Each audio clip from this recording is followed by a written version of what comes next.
Sick. We're on. Ready?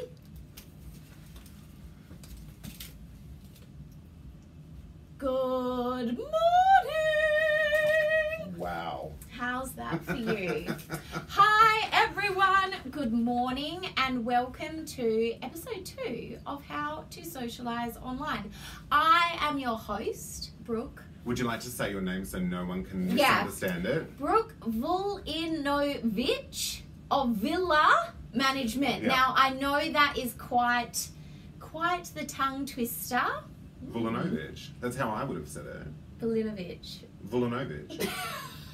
And I am here with a much easier to pronounce name. Yes. Mr. Matthew Landers, the one and only. 2 syllables, 2 syllables. Claps. Everyone claps. Hi everyone, welcome. Everyone's joining. All right. Shall we get this show on the road? Yes. So today, I don't know for anyone actually that watched the last one, you would have noticed that I had said I should have brought my yes button. So today, this is what we've got. So why we're using this button is anytime we hit a tip, we hit the button. We hit the button. Shall we get started? Let's get started, babe. Let's get started. Okay, Matthew, please tell us who you are and what you do. Well, if anyone doesn't have the internet and doesn't already follow me on Instagram, I am Matthew Landers. Now, I'm a florist. I've been a florist for full-time now for nearly 18 years. Sheesh! Yeah. You could have had an 18-year-old child. Yeah. Nearly 18 years now, so... but I grew up in a family business, so I've been in it my whole life. You've done well. Yeah. Well done. All right, tell me, how did you become a luxury florist? And do you have any official qualifications? So official qualifications, I have a Certificate 4 in floristry, a Certificate 4 in training and assessment, Certificate 4 in occupational health and safety, and Certificate 4 in frontline retail management. So you've basically got a Certificate 16 Yeah. in all of those? In everything. No actual degree, but yeah. Degree of life. Degree of hard work, yeah. Degree of hard work. And I think for me, becoming a luxury florist is very much a choice. Mm-hmm. Having grown up in a family business, and the cookie cutter of what a florist shop used to be like back in the 80s and 90s, Mm-hmm. where it was like, had teddy bears and balloons and a gift shop as well as a florist shop. And then going into business with my mum when I was 17 and kind of following on that. How is she after the tip? After the tip, she was tipped over. She's good. She's okay. Her and the tip chooks are good. Yeah, Okay, good. Excellent. So then when Mum and I sold those businesses when I was 22, I went and lived overseas for a while, and then when I came back, I was like, no, I'm going to do everything my way, how I want to do it. And did Linda embrace that? Absolutely, because I kind of think of Linda as like the Madonna of floristry. Yeah. Do you know what I mean? She's always evolved with everything. Yes. But I think that this was she saw how determined I was to create my own stamp on everything, and I think that was it. I had to just be really strong and go, this is what I'm doing, no excuses. So that is beautiful. Yeah. Would Linda be watching? Maybe. Does she have? She's on Instagram. Yeah, she's on Insta. Yeah, she's on Linda, the Insta. if you're watching. She pops up everywhere. Hi. Okay, next question. Tell me about your customers. My customers come to me because they expect a high level of service. So I tend to service... Hang on. Yes. That's a tip. Yeah. So luxury goes from the second you walk in the door. 100%, and it's consistent. It goes from the second that you call my store, walk into the store, land on the webpage, everything says luxury. And I feel that I've captured the market in people that have potentially tried other florists and not had that experience. So, interesting. Because, so the product is there, but the customer service is not. Absolutely. Yeah. And that's a lot of, we obviously back up all of our luxury service and everything and aftercare with the product as well. Like the product itself is very luxury too, but it's all about the experience, the brand experience. Totally, that's what people are paying for. Yeah. I said yes. Now, as a luxury great segue. Yep. As a luxury brand, how does your customer experience and service differ to that of a non-luxury florist? I think Truly, like I said, it truly comes down to consistency and Yes. brand consistency and brand commitment. Yes. So, as an example, you know, like when you call our store, you're going to have the same phone experience every time. The phone is answered by an auto answer, and then everybody answers the same in the phone manner. That's a good tip. So, What is the phone manner?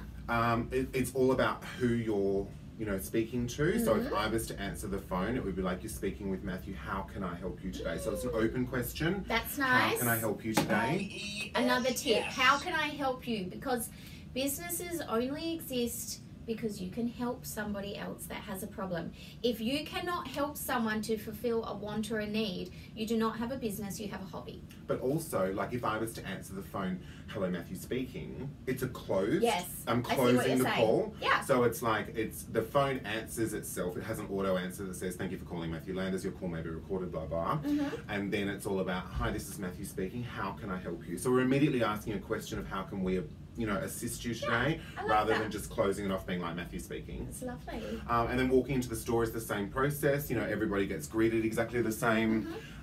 It's all about having somebody in the store when somebody's coming in. You know, you'll never see somebody with their back turned in here. You'll never see somebody with, you know, down on the counter on their phone or on the computer or distracted. Undivided attention every time.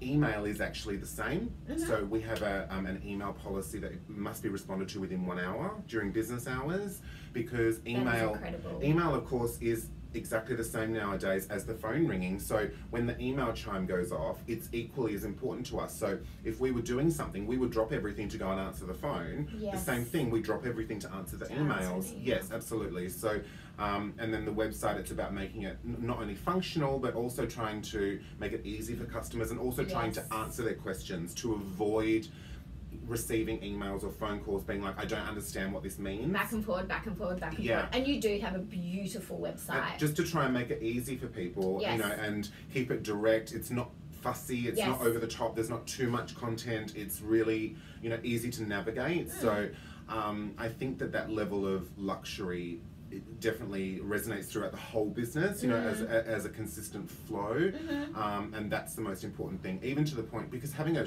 retail shop is such a luxury in itself, right? Having a bricks and mortar store. Absolutely. You will never find dust in my shop, you will never find things on the floor, and whereas florist shops are messy, right? So a florist can be messy, don't get me wrong.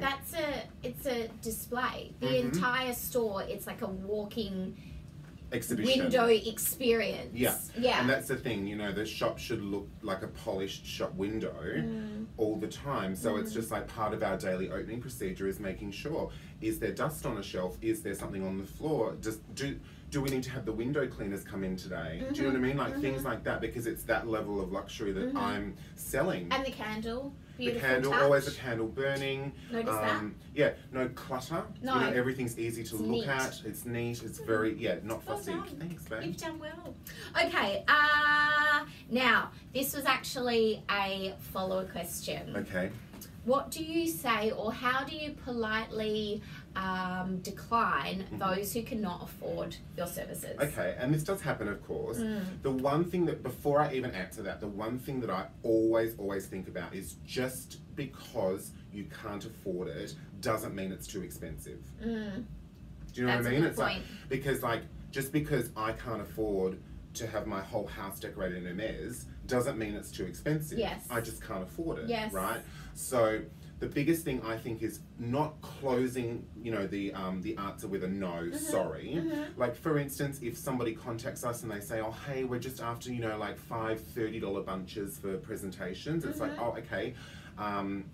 It's about the language that you're using. So for instance, if someone walked into the front of the store and they said, oh hi, I just want a $30 bunch, it's like, well, our bouquets start from $66, but we can gift wrap you some blooms for $35. So your gift wrap obviously means we're just getting the blooms from the display and we're gift wrapping them for you. So there's always another option rather than, no, that's not going to work. Absolutely, and we often get things like wedding inquiries and stuff when we are genuinely fully booked. So it's like, I'm so sorry, we are fully booked for that date. However, in our absence, we highly recommend that you contact this florist in our absence they may be able to assist you with your wedding. So we're also offering a flow on. You know, Yeah. someone might come in here asking for gerberas, and we don't stock gerberas, so I might say, look, unfortunately we don't stock them. This is what we've got. If there's nothing here that is, you know, suits your taste, there's another florist shop 800 metres down the road. I can direct you to them, or I can even call them just to see if they've got yellow gerberas in stock. And I think that is definitely a part of providing a luxury service. Absolutely. Is that if I can't help you, I know who will. Yeah. And I am the I am the expert that can give you that information because I know everything about this industry. Yeah, and that's the thing. It's about having that confidence, because people thrive off someone that's confident in what they're doing. Absolutely. So if you're confident in saying, oh, I'm sorry, that's not what we do, or that's not quite how we do it, this is what we do, this is our product, this is how it's presented and packaged, blah, blah. If that's not for you, that's okay. Let us tell you who might suit your style more. Yes. And I have a random question that wasn't on the sheet. From the moment you opened, were you confident enough to say no to jobs and opportunities that you did not think fit your brand? Or did that come with time? I want to say for the first year in business, I probably did do some things that I don't think necessarily exactly fit with where I wanted the brand. But I want to say that was probably more survival rather than anything else, because that first year... We've all been there. Yeah, and I think that first year is so important. But I want to say that if I set 10 strategies of how I presented, that there was probably only one that I was willing to be a little bit organic on. Okay. But after that first year in business, I really committed to it. So as an example, every single thing we do is wrapped in black. Yes, I Right. remember this from a live I watched that you did on branding. Yes, so everything we do is wrapped in black. Yes. That, of course, was something that people had to absorb. Do you know what I mean? They had to take in that, you know, not everybody's used to seeing flowers necessarily wrapped in black, albeit beautiful, the way it's presented. I did have people that were just like, oh, I don't want that wrapped in black. So this is in the first year of business. So I would keep a stock of like white, you know, other colours that I could also wrap in, you know, at that time. And then I went, no, I have to commit to this. And I committed to it. And then there were people that were just like, I don't want it wrapped in black. And it's, you know, you see the sale walking out the door, and that's okay, because it's, you have to identify that that person that's just walked out is actually not my customer. Totally. So there's going to be someone in replacement of that customer that actually is my customer. Absolutely. And I think that's a really good tip that comes from what you've just said. When you say no to what is not on brand and what is not your ideal client, rather than your energy then being used on that person, Absolutely. you are allowing the time and the energy to bring in more of your ideal customer, which is ultimately who you always want to work with. Absolutely. And I've always been a big believer in, you know, you build a culture within the business and you have, you know, brand loyal clients. It's so important to service the brand loyal clients before you actually even try and seek new clients. 100%. So it's like that's the very much the I believe vibe. it costs you 7 times more to find a new customer than it does to sell to a repeat customer. Absolutely. So, yeah. great tip. Ooh, stop it, seductive. All right, next question. Where do you begin creating a luxury brand online? Online? Yes. So we've got the store. Yeah. How does that translate into an online space? Okay. So I think when it comes to looking at true luxury, for me it was a case of going onto websites like Hermes, Chanel, Louis Vuitton, Gucci, Yes. looking at true luxury brands that have, you know, survived that test of time, and going, well, how have these heritage brands moved from a place where there was no digital age, and now they've identified that the digital age is so amongst us that we need to now be able to sell online to mass market. So it was about making sure that the product and the language matches the product. So for me, it's a case of like when you order a bouquet on my website, for instance, the $66 bouquet says gesture. Do you know what I mean? So you, in your head, you can imagine that a gesture is actually quite small. Yeah. 88 is petite. Do you know what I mean? So it's petite. Yeah. Whereas, for instance, 330 is show-stopping. Yeah. So it's the language, I think, that I like that. resonates with the luxury of something. Yes. To make sure that people also, you do not ever want to be in a situation where you under-deliver to a customer. So Yes. it's like about setting that standard of going, this is the language that we use to make sure that the customer understands the product that they're Totally. going to get, and about representing that product in an industry like this we are unable to have a website which has, you know, images and you're going to get exact replicas of that image. It's Yes. impossible. Yes. It can't be done. So why not embrace it Yes. and say, look, the image that you see, your design may be inspired by this image. You know, we will use neutral shades and we'll use textural florals and things like that. But it's important to always be transparent with the customer. Because Yes. if you go on and buy a t-shirt, you're looking at a picture of the t-shirt and you can maybe even watch a video of a model wearing it for you. Do you know what I mean? And then it's just like you get it and it's just like, well, this doesn't look anything like, you know, the picture. Whereas in my industry, it's like baked goods. Do you know what I mean? Like if a croissant, you know, bakes a certain way, it's not going to look like a picture. Totally, you know? So, totally. And I think that's a really good point that you said about the language as well, because again, in sales and marketing, there's a lot that will tell you people aren't buying your product, they're buying the way that it makes them feel. Absolutely. So if you can preface that with a title which is an exact description of, should you buy this bouquet, that's how it's going to make the recipient feel. This is a what great people are point on. as well, because in my business, this is one of the true reasons of how I built the business is because I immediately identified that I have the potential with 90% of my business that there are two people that I can sell to. Yes. Because I've got the recipient and the customer. Yes. So the recipient may be somebody that's never heard of me, never used or experienced my brand before, right? So I have the uniqueness of being able to market myself to two people. Yeah.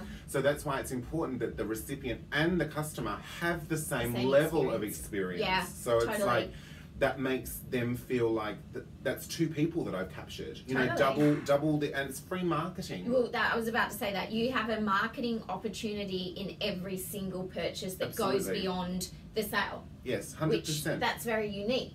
And if somebody's coming in, for instance, to buy some flowers, even if it's just for themselves, or if they're gifting it to somebody, they've had that experience of us in the store, right? And then they've also got the experience of giving this beautifully presented gift. It's like if I was going to buy you, you know, a Gucci handbag, I wouldn't just buy it online. Stop it. Yeah.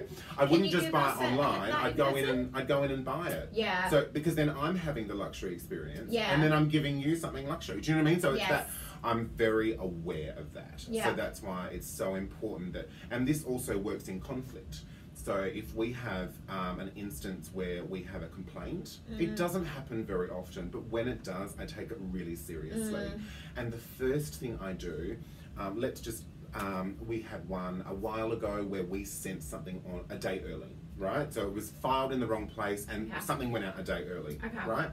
The customer, was it a special occasion? It was a birthday, Okay. so it wasn't an anniversary, you know, it wasn't that sort of pressing, but the customer was so cool. You know, she was just like, I just wanted to let you know, I've bought flowers from you before, and, you know, and I was just like, look, I completely understand, thank you so much for letting us know. The first thing I'm going to do is refund you, because I need you to know that we actually did the wrong thing, and I identify that. First thing I need to do is refund you. Then I'm going to send the recipient something with an apology.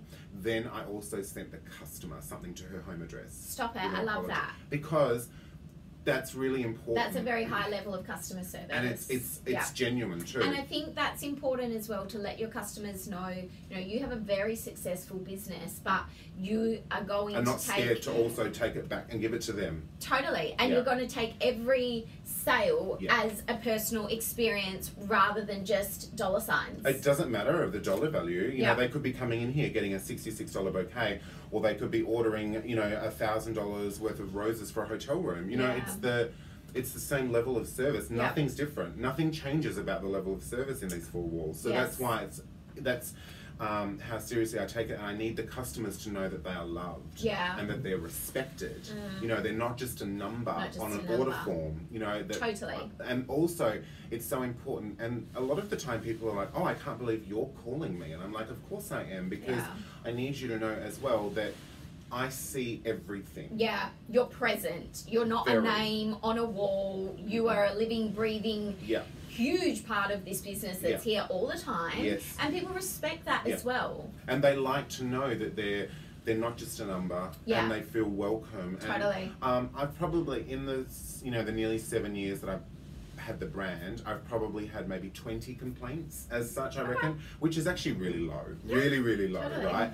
But I know that out of, say, those 20, I probably had 3 that were unpleasable, Do you know what I mean? Like, didn't matter what I tried to do to rectify it, and you can't waste energy on that. Totally. You can't. You just have to go, here's your refund, here's some flowers for you, here's some flowers for the recipient, whatever it may be, and carry on. Move on. Don't dwell on it. It's not a personal attack. Totally. It's just, it is what it is. And that's a really good point. 9 times out of 10, when you do get negative feedback, it's not about you. It's really not about but you. It's such a... It's something that triggered in them, and unfortunately, you were the scapegoat to whatever 100%. That was. But this is also, it's about, when you're doing a luxury business, it's about identifying, is it an emotive luxury business or non-emotive? Because with us, it's an emotive luxury. Yeah. People are buying flowers, which are non-essential items. You don't need flowers to live. And, well, you know, I live. But, you know, it's generally for a birthday, a birth, an anniversary, a funeral, a wedding. You know, they are emotive events, you know. So that's why a lot of the time, if somebody's complaining to you or if there's conflict, they're not rational because it's emotional, right? If you got a TV from Harvey Norman, they sent the wrong TV, you just call up and be like, mate, you sent the wrong TV. Yeah. Oh, no worries, we'll send the other one tomorrow. That's you a really good point. Yellow roses instead of red roses for somebody's anniversary. Yellow roses could mean death in their culture, and you know, you could really have a true emotional impact. So it's about having a respectfulness and a mindfulness of the fact that you are dealing with emotion. It's not just transactional. Yeah? I like that. Whereas if you were selling kids' clothes, for instance, it's somewhat more transactional because, you know, the wrong size comes, oh bugger, what an inconvenience, rather than you have destroyed my wedding anniversary. So, yeah, I think that's one of the keys to identifying, are you working in emotive luxury or non-emotive luxury, because I think that also sets the tone, for how you deal with not only your customers but how you deal with conflict. Totally. Yeah. I like that. All right, next up. How did you find your target market? You okay with that cushion, love? No, I want it's it all around me. It's very soft. It's emotive. It's very expensive. Is it? Then not spill anything on it today. Don't spill your shit on it, please. How did you find your target market? How did you identify the person that you wanted to work with that required this luxury service? I think for me, finding because it's all very well to go, well, who's your demographic, who are you servicing? For me, it was actually about going, you know what, I'm just going to service everybody and put out there, this is what's on offer, and my customer will come to me. Yeah. So it was about going, this is what I'm doing, this is the level of what I'm doing, this is how it's presented, you know, blah blah. Who's coming? Who's in? Who's on board? Do you know what I mean? Because I've had people arrive to my shop in a 25-year-old Toyota Corolla in thongs and stubbies and put 30 grand on the table for wedding flowers. Yeah, wow. You cannot judge anybody by their personal presentation. Totally. Period. Yes. So for me, it was about going, this is the brand, this is the heritage of the brand, this is what we're doing, this is how we appear in the market. Who's on board, because then that allowed me to go, right, these people are moving in towards me, they have potentially jumped ship from another florist or something like that. Now it's important for me to service those people, make sure that they become part of my family. Yes. I'm all about creating that. You know, I've created it with my team, with my staff. Yes. And it's about the brand. If somebody calls my shop and they want to speak to Matthew Landers, let me put you through. Yeah. Do you know what I mean? Like, Totally. it's not. You're not unreachable. Absolutely You've not not. put yourself on a pedestal. No, not at all. And that's why people love you. Yeah, because they know they can get to you. Yes, and always. I think this is a good thing as well. If you message you on Instagram, it's me. You are who will respond. Yeah, absolutely. And I think that get probably shocks hundreds people. of messages. Do you know what I mean? So a lot of the time, it can be like, I refer to it as, oh, I've broken the internet. Do you know what I mean? Like, because I put up a story or something and a lot of people respond. Yes. And sometimes it might just be like a couple of emojis or something that I'm responding with. But I have read and looked and acknowledged everything. Yes. Do you know what I mean? Like, it's not, because also that becomes people message on Instagram for orders. Yeah. So I can't just ignore it. How many, like if you had to put a percentage on it of your orders, Yep. do you think really come directly from Instagram? Well, Via instant message, I would say very small, very small. In general, even I clicks think to your it's website. a huge. The clicks to website and the views of profile are huge. So I'm so aware of the clicks to website when I'm also linking stories. It's so important to look at those insights and see, 400 people clicked to that link. Do you know what I mean? Like, how many conversions to purchase did I have? Things like that. You know. So because I'm talking to my audience. I'm like, there's a lot of Instagram's a great place, and one of the I mean, this is a whole nother subject for me, but like, I look sometimes at people that have fake followings and I think you're shooting yourself in the foot. Why you are fucking preaching to the bother? choir. Why bother? Put it in your super. You know, like, whatever money you've spent on that crap, put it in your super. Yes. Because to me, I know that I can genuinely turn on my Instagram and I can do a live video, or I can put up a story, and I'm talking to people. Yeah. Actual people. Real people. Real people. Yes. I'm talking to people that might just follow for shits and giggles, might follow for inspiration. They may be brand loyal customers, but I'm speaking to an audience, so I have to embrace that. You're speaking to an audience as well that want you. Yeah. They want what you have got to offer that is beyond the product or service, and that is why they follow you, and that is why they're such loyal fans of you online. But I have, you know, like, I also notice, like, it's like people just have an emergency. I think something just went ass up over there.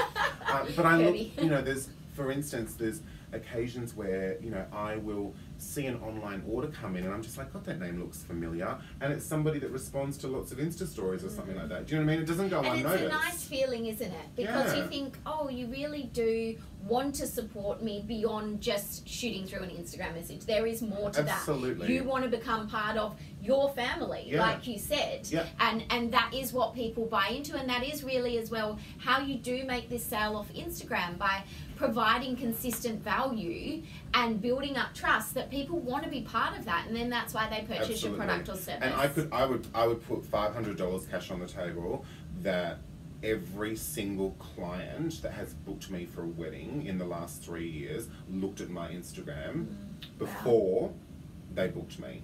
Guaranteed. That's Do you know very what I mean? powerful. Because if somebody's spending money with, you know, a business, they've checked you out. Totally. Do you know what I mean? It's like when you go and stay at a hotel. What do you know, you're about to pay $5,000 to go and stay in New York for a week. You've looked at the hotel's website, you've read all the TripAdvisor reviews, you've done everything to make sure that that money deserves to be in their pocket. And I have a question on that.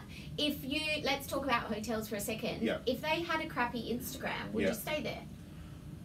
Good question, because I have actually stayed at a hotel that had a crappy Instagram, and when I was departing, I actually said to them, I was like, if you got your social media together, this place would take over the world. Totally. And where was that? In the Netherlands. There you go. Yeah, and it was just, and they have.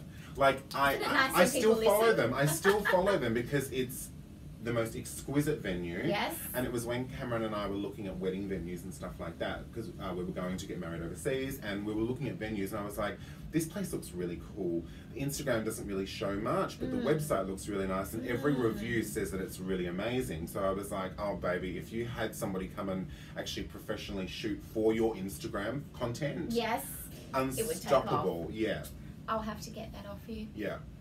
We'll talk about that later. Okay. What are your recommendations for content? Cheers. Hydrate. It's vodka, not water. For a Tuesday 9 a.m. Gin love. Yes. What are your recommendations for content for luxury brands online? Only post shit that you want to do. Don't. Good tip. Don't. Yes.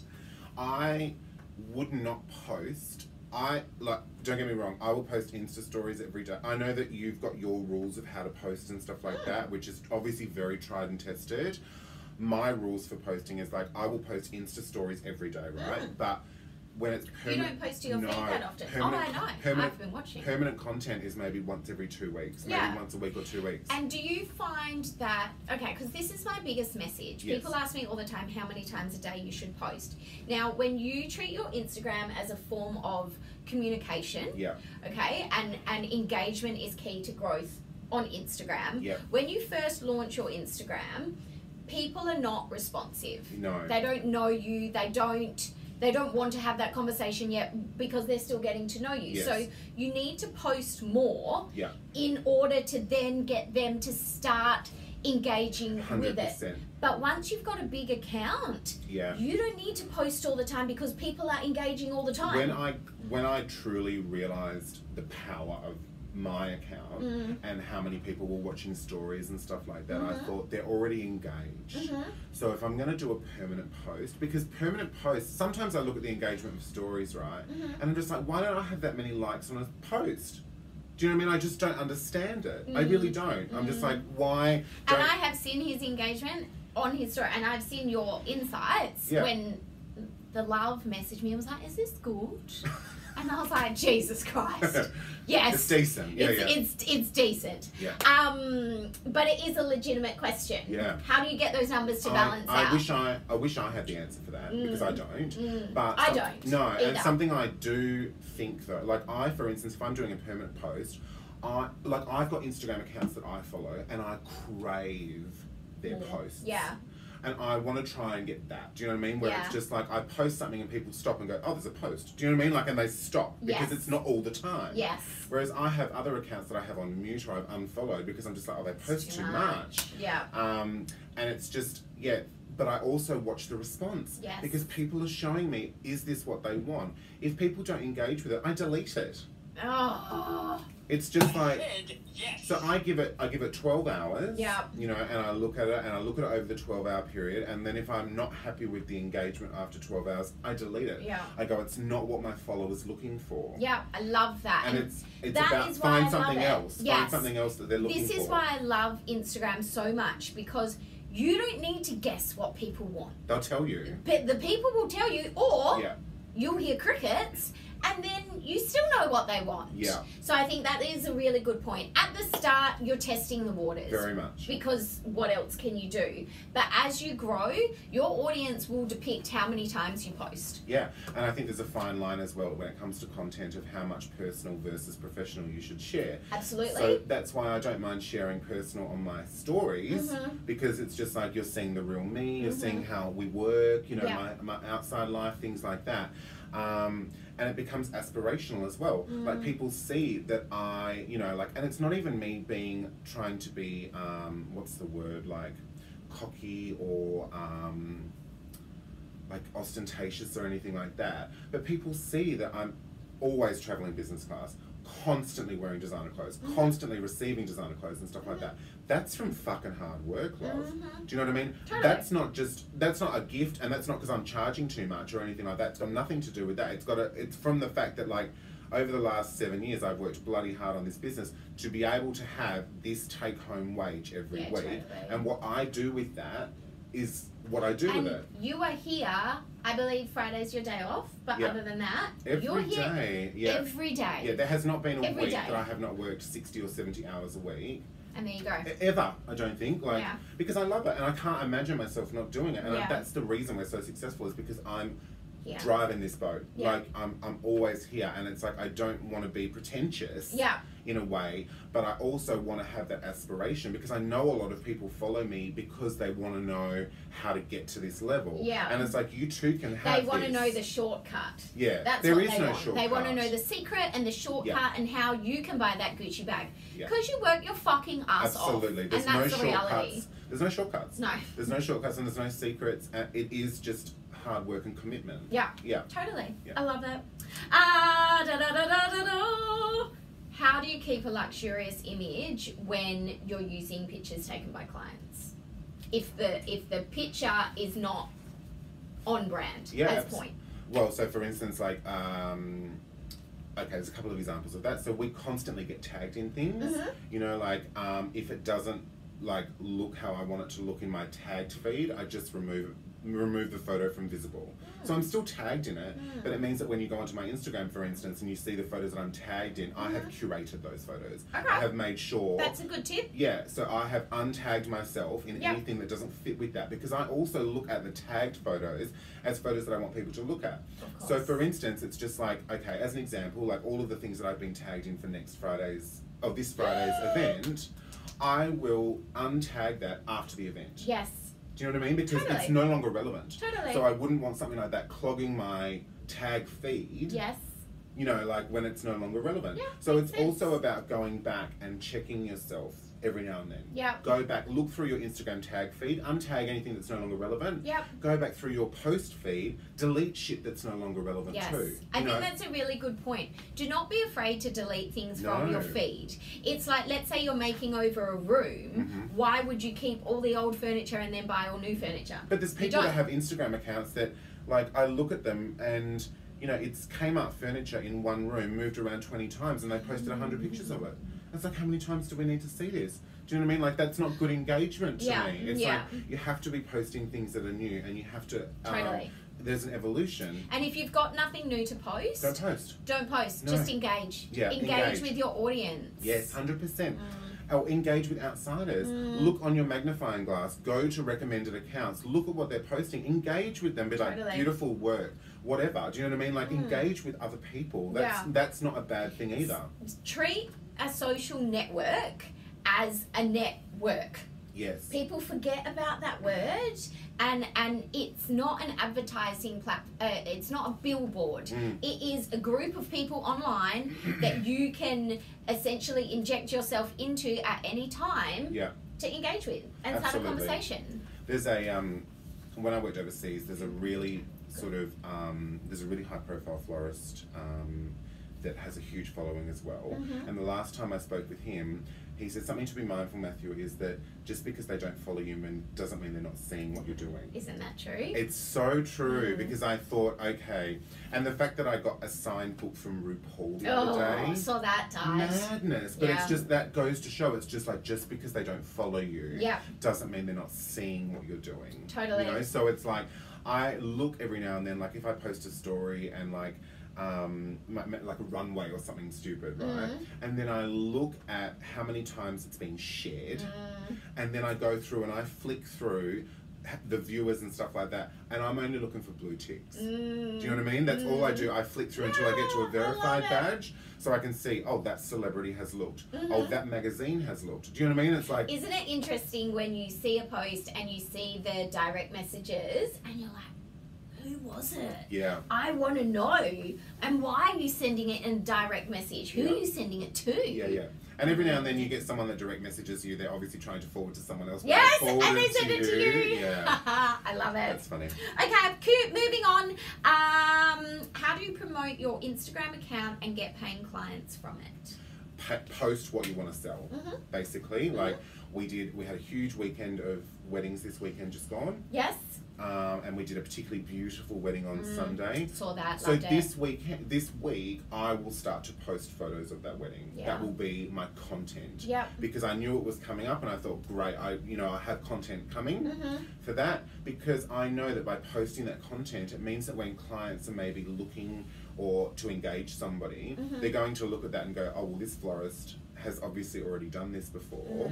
Let's engage them. You know, so it's about only posting stuff that you want to actually do. Yeah. Totally. There are, things that I've done in the past that are totally cringeworthy, or we might have, because we do all the flowers for the Crown hotels, every now and then we might do a wedding or something like that midweek for an international client. The colours and the choices of flowers are not my personal style, but we're bound contractually to kind of help them. That's okay. I just don't post about it. Do you know what I mean? So I'm still more than happy to put my brand to what we've created because it's beautiful. Yes. But if I post about it, it means that people are going to want it again. Totally. So put out what you want to attract back absolutely, because people should be able to see your style and how it's different from somebody else's. Yeah. Great tip. Thanks. Okay. How do you encourage more of your followers to watch your story? That's a good one, actually, because I had somebody, I went to a doctor's appointment a couple of weeks ago, and the receptionist was just like, "Could you look familiar?" I was like, "Oh yeah, I've heard this before." Heard this once or twice. And she's like, "Oh, I follow you on Instagram," and I was like, "Oh yeah," I was like, "Listen to me swearing all day." She's like, "What do you mean?" And I was like, she's like, "No, I just see the pretty pictures you post." And she had no idea how stories worked, right? Okay. But then I have other people that are just like, "Oh, I just watch stories now. I don't even scroll." Well, it's half-half. So basically, half of your users are on stories. Yeah. So then you can work out, based on that, how is your engagement Yeah, and I look as well at like what I'm posting, because sometimes I'll post stories and the engagement's quite low. And I think, okay, because if I'm posting multiples, they've got bored after the first or second and they've flicked. Yeah, and I think you've got to be aware as well, a lot of people don't watch it with the sound on. Yeah. Because they're at work or they're there. I get so many people respond when I've done like a face to story that say, I really want to know what you're saying, but I can't turn the volume up. What did you say? So I think it's an awareness as well to have sort of a mixture, or have it look interesting enough so people want to go outside or on their break and see what you're saying. I think for me, when stories came about, I thought this is a really great thing for me, because I'm not scared to show my raw self. Did you ever have Snapchat? No. Okay, so you've never been on Never Snapchat. done, no. So stories for you was a brand new the beginning, thing.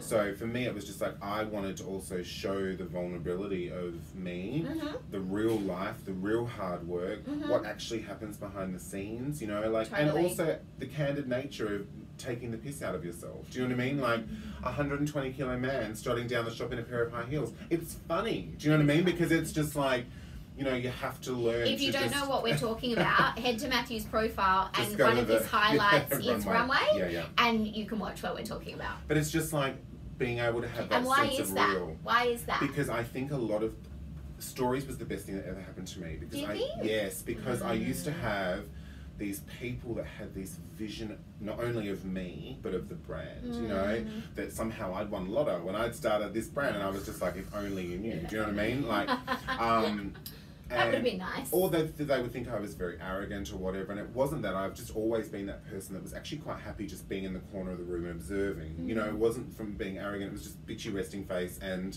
you know, just being quiet in general in nature. So it actually gave me a great chance to try and break the wall down so that people could actually just see the real us, and the fact that we do fart in the office and we do get McDonald's delivered and we do, you know, like all of those normal things that we do. It's just us. Yeah. It's just the fact that I have got the skills, the brain and the brand to back all of it up. Totally. Do you know what I mean? So it's like, it's okay to be funny, but then it's just like, okay, serious hat on. I'm doing a live video about branding. Shut up and listen. Yeah. Do you know what I mean? Totally. And you do shut up and listen. Yeah, and that's the thing. It's just like, it's all fun and games, but then when you need to, you can just be like, no, it's fun and games because of this. Do you know what I mean? It's like, or here's the goods to back up what we're doing. Do you know what I mean? It's like, ha ha ha ha, funny stories. Now look at this wedding. And it's also like people have another level of respect for you, because how can you be like that but then still provide this incredible product or service? You must be even smarter. What else are you doing that we don't know about? And the thing about stories is as well is some people, you know, like I constantly get recognised by people, especially in Perth, right? And they think they know you, and I'm like, you see like 0.5% of my day. Yeah. You know, like there's so much else that goes on in that day. So it's like, you do know me. Do you know what I mean? You do, but what else happens?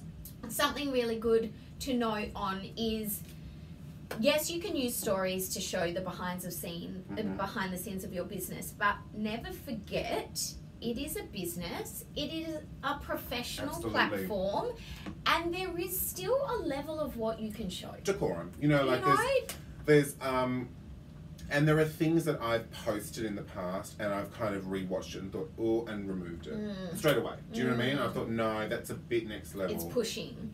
It's pushing it. And you can push in a funny way, yes, but then there's pushing in a level of professionalism that it's still reflective upon your business. Yes, absolutely. And it's just like, you know, I've had situations in the past where I've been baited by other people, you know, like to wind me up, and it's not ended well for me. Do you know what I mean? Like I've had opinions before that I've shared on Instagram that has not ended well for me. Do you know what I mean? Like where I've had to quite literally just own up to it and be like, yes, I did say that. I've apologized. I've made it right. You know, so fair warning, don't do that again. Do you know what I mean? And I think it's about your viewers or the people that are engaging with you will tell you when your toes over that line. Right? And that's the point to listen. Or if your engagement goes down, stop posting shit. Do you know what I mean? Like there are people that I have unfollowed, so many people that I've unfollowed that I'm just like, I can't watch this crap anymore. It's just crap. It's got nothing to do with the business anymore. And I think that's a really good point to remember as well. If you want to share literally your day-to-day, every second of your life, open a personal account 100%. and share it on that story instead. Yeah. It's curated. It has to be curated. Totally. Do you know what I mean? And that's the Totally. thing. It's like I will generally put up like 1 or 2 funny quips a day of something to do with our life or something funny that's happened. But then, you know, like I'll generally put up one of something beautiful that we're working on, or, you know, a behind the scenes of something that's going on, or do a little live video and be like, hey, we've got 10,000 stems of roses in the shop at the moment. Look what this looks like. Do you know what I mean? Stunning. So it's just like, you know, about, you know, keeping it real, but have that balance. And just like, for instance, I don't ever show things in my home. Yeah. Because that's my sanctuary. It's my private place. It's just like anything in these 4 walls is absolutely open for grabs. Yes. My home is my place. You know, like that's the only thing my husband and I have that is private. Yeah. So that's why it's just like cut it off. You know, like know when to stop. And how much does your husband love being on Instagram? He hates it, and he's just like, he just takes the piss out of me because I'll send him a story or something and I'll be cry laughing at it, right? And he'll just send back like a photo of him stone-faced, just being like, it's not funny. Whereas I know he knows it's funny, but he's bitchy. Yeah. Well, Don's exactly the same. Hi, honey, if you're watching. Yeah, it's cute. Like they have like a real fine line of what they'll encourage and participate in, and then they're just like, enough. No, turn off your phone. What are you doing on your phone? Yeah. Oh dear. What's one regret that you have? Structuring my business to be future-proof from the beginning. Interesting. So I wish that when I very first started this business in July 2012, that I had the foresight to structure it to be a $10 million business. Yeah.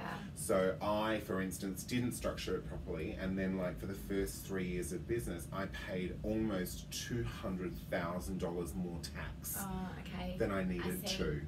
Do you know what I mean? Like, because it's so hard because you don't know what you don't know. No. You're in a whirlwind, just trying to make it through the other side. Absolutely. And I think at the same time as well, you're taking advice from everyone who thinks and they everyone know knows better. Yeah. And I think that's a good tip. But I think if I could go back and do it again, I would have just gone, no, I am going to structure the business, you know, in the foresight that one day I will be a $10 million business. Do you know what I mean? Like, because at the beginning you think you're taking the piss, you know, because you're just like, nah. Or it's going to take 20 years or whatever like that. But now I look at it and I'm just like, oh, I wish that 200 grand in tax that I spent that I didn't need to, what could I have done with that money? Have you ever had anyone tell you that your dreams are ridiculous, you're not going to be successful? Every time. Yeah, 100%. And there's so many, but the thing to be mindful about that, I've had lots of people try and set me up for failure or put me down and, you know, say horrible things about me over the years.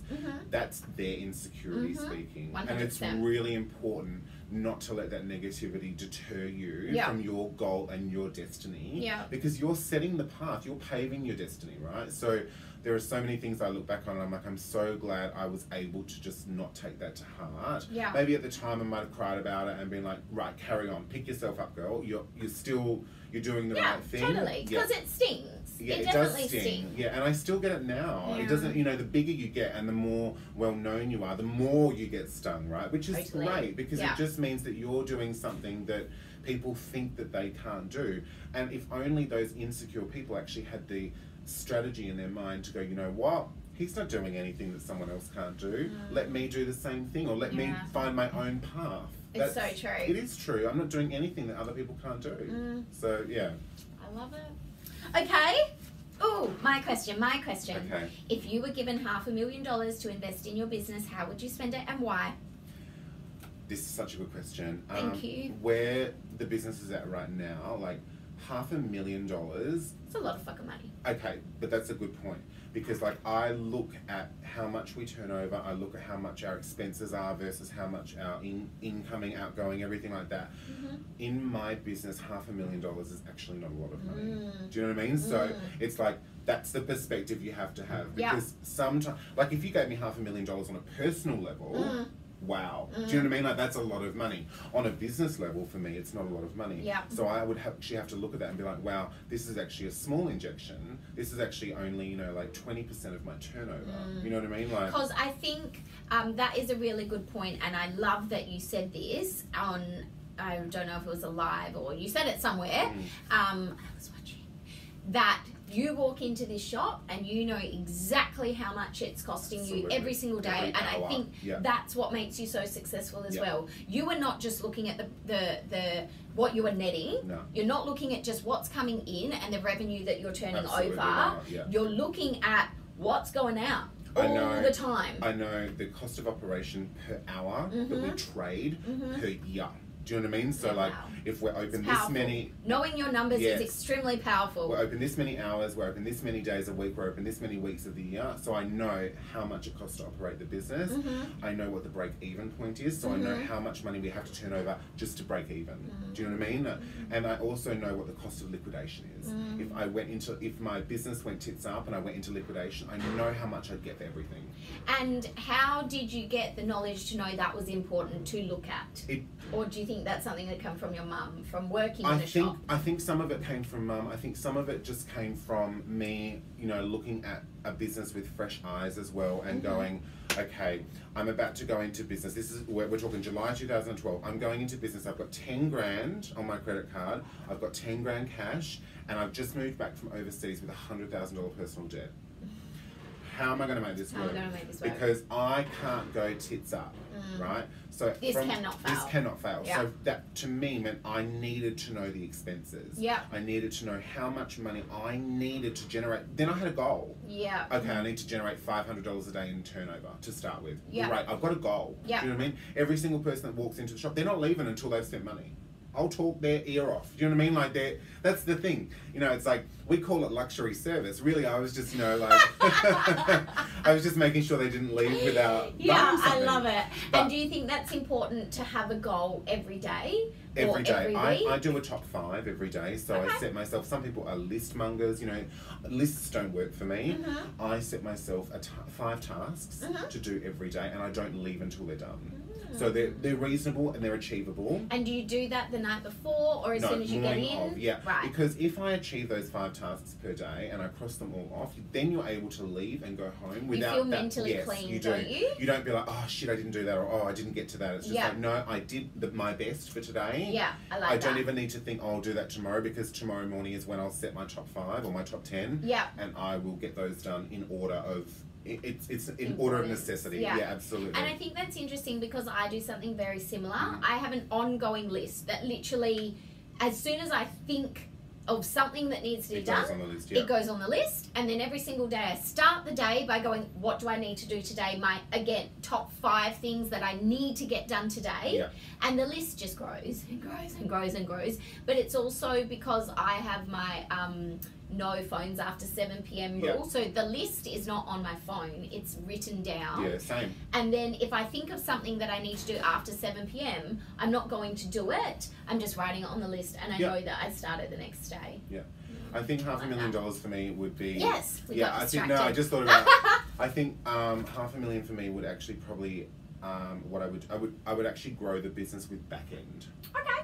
So if I was to invest $500,000 into the business, I would have completely personalized software written for all of my business operations. Which is expensive. It's at least 150 grand. Do you know what I mean? Like, but I would have all of that done. I would have new servers. I would have new systems. I would actually, rather than looking at expanding, I would actually get our back end. I like that. That's sexy. But that's what needs to be done. Because you have, I've done this before where I've expanded too quickly and you're chasing your tail. So I would actually invest probably at least half of that in the back end. And then maybe invest, you know, some of it in aesthetic changes, you know, being like, okay, we've, you know, remarbled something, or we're, you know, we're giving you that true luxury. We're giving, you know, we're giving customers back something. We're encouraging people to spend more money. We're encouraging people to come in the door. We want them to see what we've done. You know, a renovation, a refit, something like that. You know, that's something visual. So it's sort of something tangible and something intangible that's both going to grow the business. But an investment to me, the business, if your back end is not 120%, you can't do your work. Totally. 100%. I love it. Okay. Best piece of business advice you've received? Best piece of business advice I've received was probably just get out of your head and just do it. Do you know what I mean? Like that. I had a friend of mine that was just like, you know, I was in a space maybe like 2 years into business, and I was like, oh, fuck, I think I've made the wrong choice. Do you know what I mean? I don't know if I'm doing the right thing, you know, blah, blah. And he was like, look, girl, you're already doing it. He's like, why would you stop now? Like, just get up and do it. Pull your finger out of your ass. Also, don't think you're important enough. Just get it done. Yeah. And I think someone else said to me, who's wildly successful, said the key to success in the business is always being present, humble, and don't ever leave the business because you can. Like even if I'm in a position where I could have the business under management, I could still draw my weekly wage, and I don't actually have to be here. That's not a good thing. Do you know what I mean? You're here, you're present, and you're here because you want to be here. Because no one will ever do things the way that you will do things. And your team will never behave the way you are without you there. And they will lose respect for you as well. 100%. There's nothing that I don't do. Like I'm the first person to be like dragging garbage bins in here. Yeah. Do you know what I mean? Like, and climbing under. He literally had a broom in his hand when I walked in this morning. You know, like it's what you do. You know, like it's part of the job. So then it sets the most amazing example for the fact that it's just like, well, the team will respect you. We all work the same. I love that. Last question. Actually no, 2 more. Hang on, but we have to get through this quickly. Right. If you could never practice floristry again, what would you do? Ooh. You still have to earn money. Have to earn money. Yeah. Bugger. So it's not like I'd just lie on a beach. I would probably go and be a commercial pilot. Oh yeah, that's right. Yeah. I've got a private pilot license because that's my true passion. I love flying, right? That's very cool. Yeah, but I think that would probably be like, to become a commercial pilot obviously requires a lot of training. It's expensive. It's very expensive. Well. Yeah. But I think that would be what I would commit to, and I've even spoken to my husband about that. I was like, look, babe, if the shop goes tits up ever, I will go and I'll become a cadet with Jetstar or something, you know, like, and I'll become a commercial pilot. Yeah. I like it. Current buzzwords. What do you think about the word influencer? Oh, God. I look at the word influencer, right? And every now and then, like, someone pops up into my feed. And they're so committed to being an influencer, and it's just bullshit. Do you know what I mean? Like, and I'm like, baby, if only you knew how much influence I have. But I don't see myself as an influencer. I just see myself as a brand powerhouse. You are a brand. Do you know what I mean? That's what I look at. I'm just like, no, I'm connecting. I like that word. Instead of influencer, it is a brand powerhouse. That's what I am. Like, it's not like, I don't only have the brand that is synonymous with my name. I am the brand. Do you know what I mean? So it's just like, that's the thing. It's like, without me, it's fucked. I wouldn't want, and it's even in my will, that I don't want a legacy brand. Do you know what I mean? If I die, liquidate the company. I don't want a legacy brand. Do you know what I mean? It's like, I don't want to be Versace. It's like, that's not me, you know? I am the brand. So I think influencer as such, you can influence somebody in so many ways. You can influence somebody to how they feel, what they're purchasing, stuff like that. There is such a thing as micro-influencers. Don't get me wrong, I really do believe that. But I think that, you know, going and buying 10,000 followers and posting pictures of yourself that have been shot with a Canon camera, that have got 10 likes on them, or, you know, like the fake comment likes and stuff like that. I'm just like, that's not influence. No, we don't It's a waste of time. It's a waste of money. Yeah. It makes me sad for them. Because I'm like, wow, if you really focused on something else, you could actually have a really genuine following. Yeah. Do you know what I mean? And it's like, so I think influence can be something that people mistake. You know, that it can be bought. Yes. Influence can't be bought. Influence cannot be bought. No. I like that. It can't be bought. Oh my gosh, I've never gotten to a point where it's done a countdown. Oh, it's counting us down. You've got a minute and a half. But like, influence can't be bought. Influence is something, people look to me to influence them in some way because I'm influential. I'm influencing them in some way. And your audience will determine when that is and how that is and 100%. What that means. You will never say, from this day, I'm an influencer. No, it doesn't work you're like told. that. You're actually told one day, oh, you're an influencer, baby. Yeah. You're I bought that because people. I saw you using it. Yes. Or you'll have someone message you and be like, you really picked me up, you lifted me up, or you know, you energized me. I felt inspired by that. I watch your stories, I think that you're inspiring, I think that you're that's funny. Influence. Yeah. Well, I think that's a fantastic way to wrap up. Thanks for having me. Thanks for your time. Thank you for your knowledge. Thank you for being hilarious on Stories Never Stop. And You need a thank you as well. Like, I don't know. Hey. Yes, I don't know if people understand how much love and respect that you deserve. Like, stop it. like there are so many businesses in Perth, like, that I look at that have been mentored by you that would just be nothing if they hadn't listened to you. So Stop. yeah, I think you love deserve it. a big thank you too. Oh, warm fuzzies. Now, if people do want to purchase off you, how can they get in touch? MatthewLanders.com. .com. The only florist you need to know. Oh, stop it. I love it.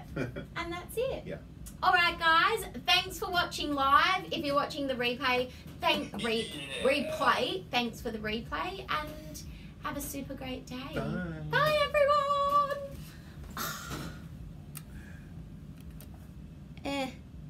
Done. And save. And save. Oh, motherfucker. End.